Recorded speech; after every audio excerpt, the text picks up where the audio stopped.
Welcome back to our CIA learning platform, where educators drive change in the classroom in today's rapidly evolving technological education world. In this video, we will guide educators on how to design an effective assessment to measure course learning outcomes. Let's begin by defining what assessment is. An assessment is more than just a test. It is a tool or method used to evaluate and measure students' learning effectively. There are two types of assessments: formative assessments and summative assessments. Formative assessments are used throughout the learning process to gauge student understanding and inform instruction. Examples include quizzes, class discussions, and peer reviews.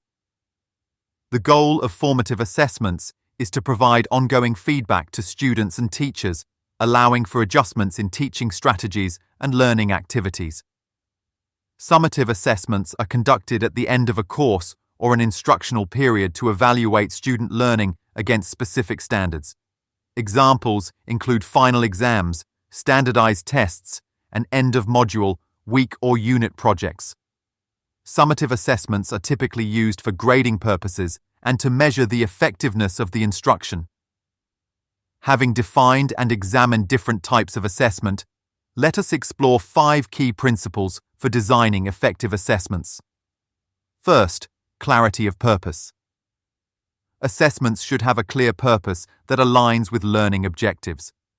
Educators should ask themselves what they want to measure and why it is important for student learning. Second, variety of formats.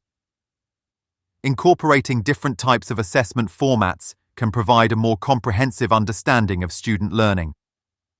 This may include multiple-choice questions, essays, projects, and presentations. Each format serves different learning styles and preferences. Third, use of rubrics. Rubrics provide clear criteria for evaluating student work, making it easier for students to understand what is expected of them. Rubrics can also help to ensure consistency in grading and provide specific feedback to students on their performance. Fourth, feedback mechanism.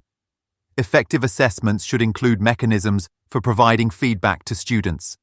Feedback helps students understand their strengths and areas for improvement, fostering a growth mindset.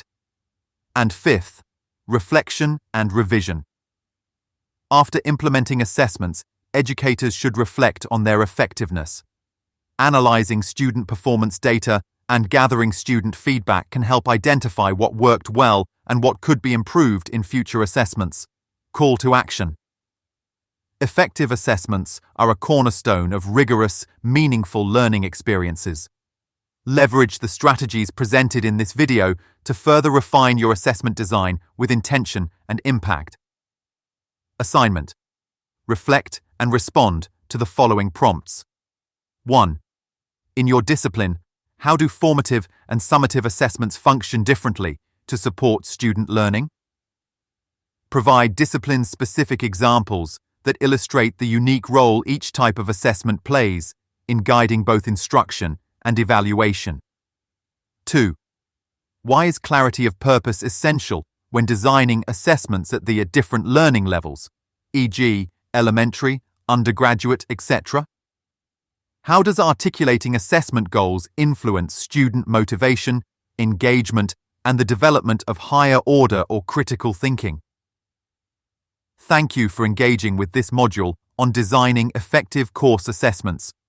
We look forward to seeing you in the next video, where we'll examine strategies for creating engaging learning activities. Happy teaching!